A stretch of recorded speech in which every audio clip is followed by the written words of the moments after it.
Min-yeon's fingers traced the worn edges of the faded photograph, her eyes fixed on her mother's smile. The image was a stark contrast to the bleak reality of her village, a place where hope seemed as scarce as food. Drab concrete buildings lined the unpaved streets, their windows dark and lifeless. The air hung heavy with the acrid smell of coal fires and the constant undercurrent of fear. Every day, Min-yeon walked past the looming propaganda posters on her way to the factory, their bold slogans promising prosperity while hunger gnawed at her stomach. The rhythmic thud of her footsteps mingled with the ever-present hum of whispered conversations, neighbors exchanging hushed words, always wary of who might be listening. 12 years had passed since her mother's disappearance, but the memory remained sharp as a knife. Min-yeon could still hear the pounding on their door in the dead of night, the muffled shouts, and her father's desperate pleas. When morning came, her mother was gone without a trace, leaving behind only questions and a gaping void in their lives. In the days that followed, rumors spread through the village like wildfire. Some whispered of a failed escape attempt, others of a secret arrest for crimes against the state. The official story, that her mother had been reassigned to a distant work camp, rang hollow in Min-yeon's ears. As weeks turned to months and then to years, the villagers' curiosity faded, but Min-yeon's need for answers only grew stronger. The regime's iron grip on information made uncovering the truth nearly impossible. Travel between districts was tightly controlled, and any unauthorized contact with the outside world carried severe consequences. Min-yeon watched as neighbors disappeared for the slightest infractions, a foreign radio broadcast overheard, a forbidden book discovered. The constant surveillance and threat of punishment wore on her like a heavy chain. As she grew older, Min-yeon began to notice the cracks in the facade of her world. The glowing reports of bountiful harvests on state television didn't match the empty shelves in the village store. The tales of worldwide admiration for their leaders seemed at odds with the glimpses of a different reality she caught in smuggled DVDs and whispered accounts from those brave enough to listen to foreign radio broadcasts. Each new piece of information chipped away at the foundation of everything Min-yeon had been taught to believe. The possibility that her mother might still be alive, perhaps even outside the country, took root in her mind and refused to let go. The seed of doubt blossomed into a burning desire for truth, no matter the cost. Late one night, as Min-yeon lay awake listening to the wind howl outside her window, she made her decision. She would find out what happened to her mother, even if it meant leaving behind everything she'd ever known. The dangers were immense, the river crossing, the threat of capture, the unknown world beyond the borders, but the alternative, a life of uncertainty and oppression, was no longer bearable. As the first light of dawn crept across the sky, Min-yeon began her preparations. She knew that each step from this moment on would bring her closer to answers, but also to unimaginable risks. With trembling hands, she packed a small bag and tucked her mother's photograph safely inside. The journey ahead was fraught with peril, but for Min-yeon, the search for truth had become more precious than safety itself. The crunch of snow beneath Min-yeon's feet echoed in the stillness of the night. Her heart raced as she approached the abandoned warehouse on the outskirts of town. This was where she would meet the underground guides who promised to lead her across the Yalu River and into China. As she slipped inside, her eyes gradually adjusted to the darkness. A hushed voice startled her. "Min-yeon?" A middle-aged man emerged from the shadows, flanked by two others. "I'm Song-ho. We don't have much time." He quickly outlined their plan. They would travel under cover of darkness to a secluded stretch of the river, then cross using inflatable rafts hidden along the bank. As they set out, the bitter cold bit into Min-yeon's skin despite her layers. The group moved swiftly and silently through the snow-covered landscape, pausing at the slightest sound. Song-ho had briefed them on techniques to avoid detection, walking in each other's footsteps to minimize tracks, using hand signals instead of speaking, and sticking to areas with natural cover. The journey to the river was treacherous. They skirted dangerously close to a military checkpoint, the harsh glare of searchlights sweeping across the terrain. Min-yeon's breath caught in her throat as a patrol passed nearby, their voices carrying on the still air.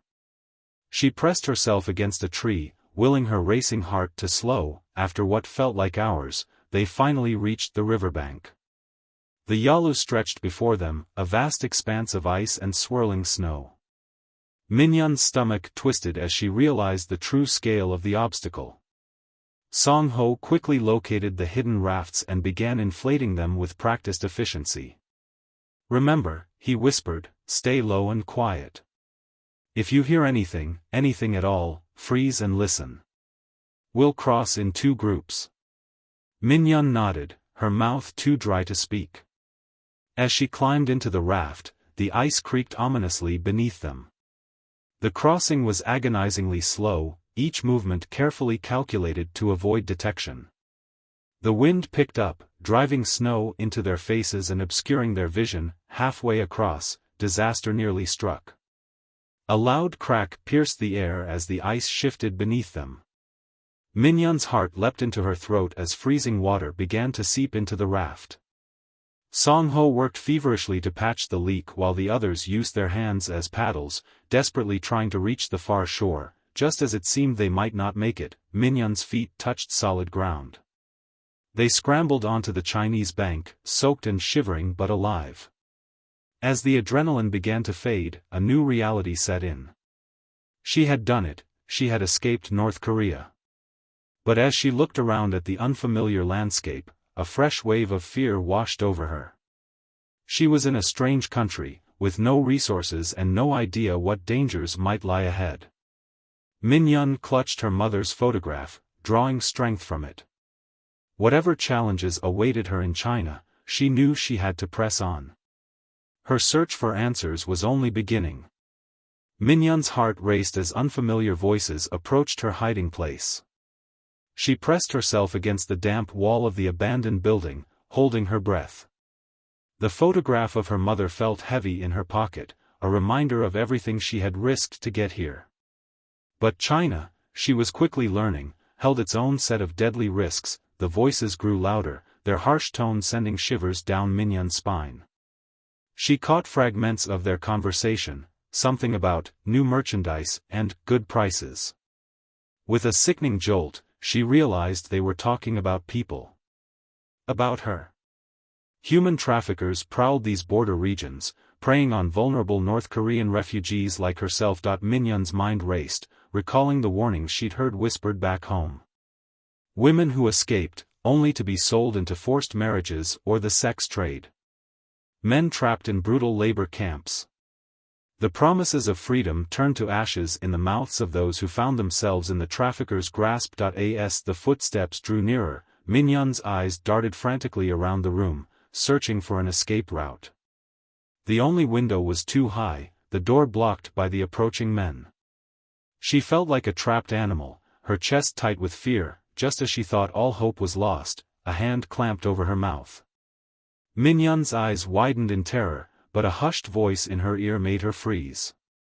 "Don't move," the woman whispered in Korean. "I'm here to help." The traffickers entered the room, their flashlight beams cutting through the darkness.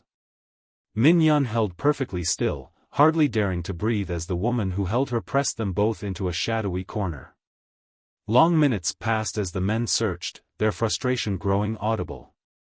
Finally, with curses and angry mutters, they moved on. When the coast was clear, the woman released Min-yeon.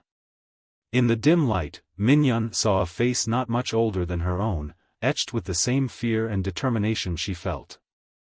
"I'm Soo-yeon," the woman said. "I escaped 3 months ago.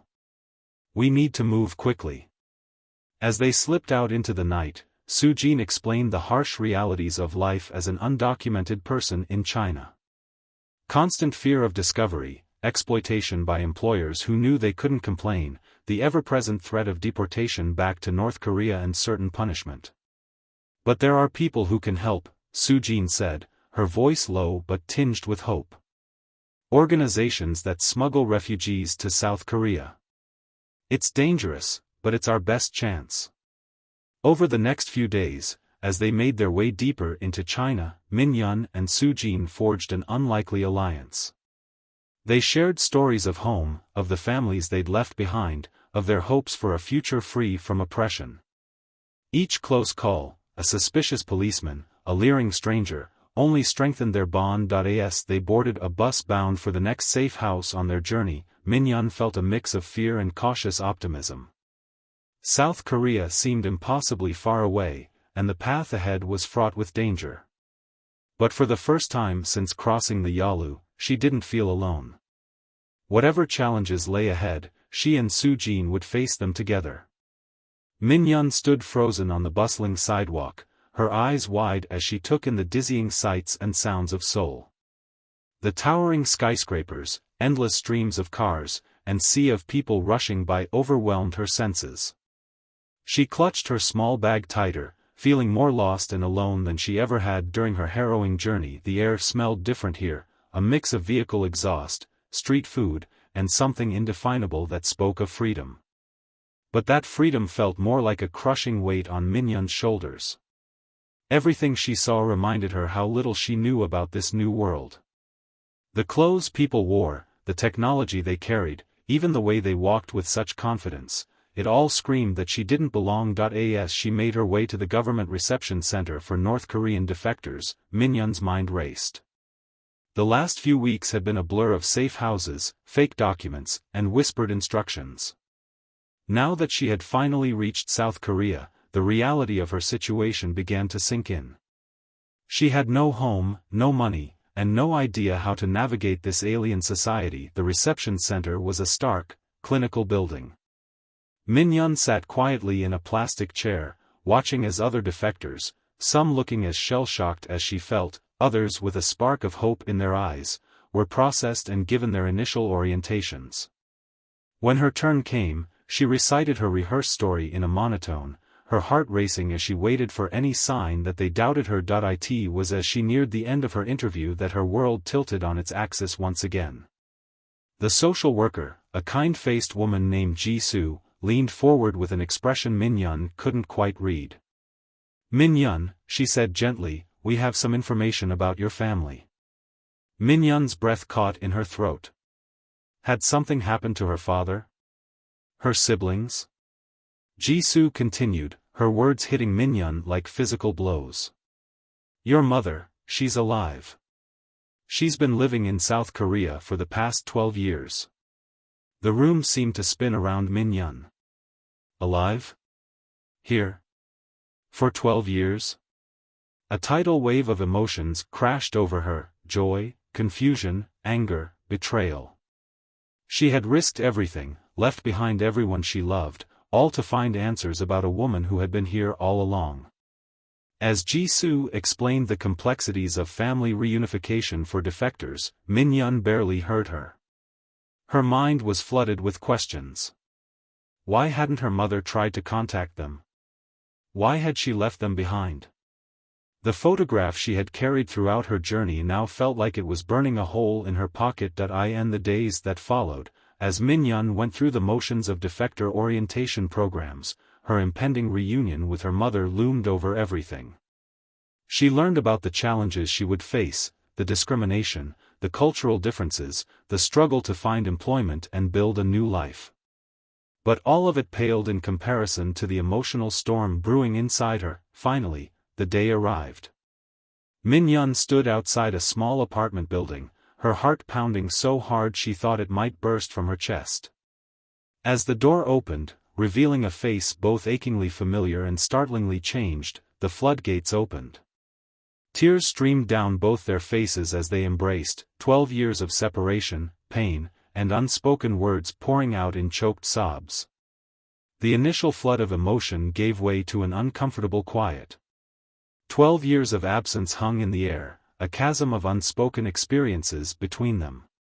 Min-yeon's eyes locked onto a tattered notebook in her mother's hands.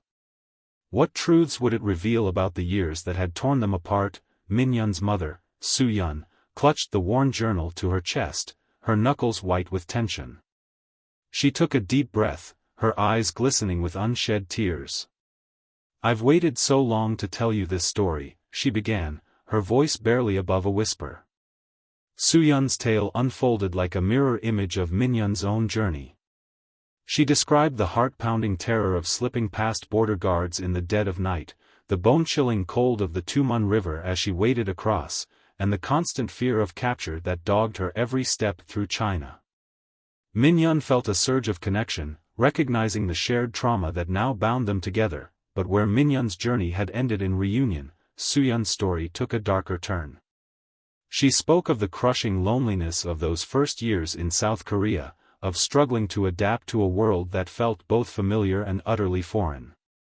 The weight of guilt pressed down on her with each passing day, guilt for leaving her family behind, guilt for the freedom she now enjoyed while they suffered. Soo-yeon's voice cracked as she recounted her desperate attempts to bring the rest of the family to safety. She had reached out to every organization she could find, pleading for help. But the barriers seemed insurmountable: closed borders, limited resources, and the ever-present threat of punishment for those left behind. "I tried so many times," Soo-yeon whispered, her fingers tracing the faded ink on the journal's pages. "I sent messages through the underground network, I saved everyone I could for bribes, I even considered going back myself." Her eyes met Min-yeon's, filled with a mix of sorrow and fierce determination. "But I knew if I was caught, there would be no hope left for any of us." As the story unfolded, Min-yeon felt her anger and resentment slowly giving way to understanding. The mother she had imagined abandoning them was replaced by a woman who had fought tirelessly for her family's freedom, even as the years stretched on with no end in sight. When Soo-yeon fell silent, the weight of their shared history settled over the room. Min-yeon reached out hesitantly, taking her mother's hand in her own. The simple touch seemed to bridge the years of separation, a silent acknowledgement of the pain they had both endured. "What happens now?" Min-yeon asked, her voice small but steady. Soo-yeon squeezed her daughter's hand. "Now, we keep fighting," she said, a spark of hope igniting in her eyes. "Together, we're stronger. We'll find a way to bring the rest of our family home." As mother and daughter sat side by side, their fingers intertwined, they faced an uncertain future. The road ahead would be fraught with challenges, but for the first time in years, neither of them would have to walk it alone. 12 years of separation had ended, but Min-yeon and Soo-yeon's journey was far from over. As they stood hand in hand before a stark monument, the weight of countless untold stories pressed down upon them. How could two women, reunited against impossible odds, hope to make a difference in a struggle so much bigger than themselves? The memorial stretched before them, a somber tribute to the countless North Korean refugees who had risked everything for freedom. Names etched in cold stone spoke of lives lost, families torn apart, and dreams both realized and shattered. Min-yeon felt her mother's hand tighten around hers, a silent acknowledgement of the pain they shared. Their reunion had brought joy, but it had also unearthed a deep well of guilt. Every moment of happiness was tinged with the knowledge that their loved one still suffered under the oppressive regime they had escaped. Min-yeon's thoughts constantly drifted to her father and siblings, wondering if they were safe, if they had enough to eat, if they still held hope for a better future. Soo-yeon's voice broke the silence, thick with emotion. "I see their faces every night in my dreams," she whispered. "Your father, your brothers and sisters. I wonder if they hate me for leaving, for not finding a way to bring them here." Min-yeon turned to her mother, seeing the anguish etched in the lines of her face. She realized then that freedom came at a terrible price, one they would both be paying for the rest of their lives. As they stood there, surrounded by the echoes of so many broken lives, a resolve began to crystallize within them both. They couldn't change the past, but perhaps they could shape the future. Min-yeon spoke softly, her words gaining strength as she continued, "We have to do something, Mom. For them, for everyone still trapped there. We can't just live our lives here and forget." Soo-yeon nodded, a fierce determination replacing the sorrow in her eyes. "You're right. We have a voice now, a platform. We need to use it." In the weeks that followed, mother and daughter threw themselves into refugee advocacy work. They shared their stories at community centers, schools, and government hearings. Min-yeon's youthful passion combined with Soo-yeon's years of experience created a powerful voice for change. They learned of the ongoing struggles faced by North Korean defectors around the world, the difficulty in finding employment, the cultural barriers, the constant fear of deportation in some countries. Each new piece of information only fueled their determination to make a difference. Their work brought both triumphs and setbacks. Some days, they felt like they were shouting into the void, their pleas for action falling on deaf ears. Other times, a small victory, a policy change, a successful family reunification, would reignite their hope. Through it all, their bond grew stronger. The years of separation melted away as they worked side by side, united in their mission. They found healing in their shared purpose, slowly coming to terms with the choices that had brought them to this point. As they left the memorial that day, arm in arm, Min-yeon and Soo-yeon knew their fight was far from over. The road ahead would be long and fraught with challenges. But they had each other now, and the strength that comes from turning personal pain into a force for good. Their story, like those of so many North Korean refugees, was still being written, a testament to the enduring power of hope in the face of seemingly insurmountable odds. Min-yeon and Soo-yeon's journey from frightened refugees to passionate advocates stands as a testament to the human spirit's resilience. Their story, fraught with pain and separation, has transformed into a powerful force for change. Yet their work is far from finished. Across the globe, countless North Korean refugees still face unimaginable hardships, battling discrimination, struggling to adapt, and living in constant fear of forced repatriation. The fight for refugee rights remains an uphill battle, but it's one that demands our attention and support. Organizations working tirelessly to assist North Korean refugees need resources and volunteers. By educating ourselves and others about their plight, we can help break down the walls of indifference. Every voice raised in support, every small act of kindness, brings us one step closer to a world where no one has to risk everything for a chance at freedom.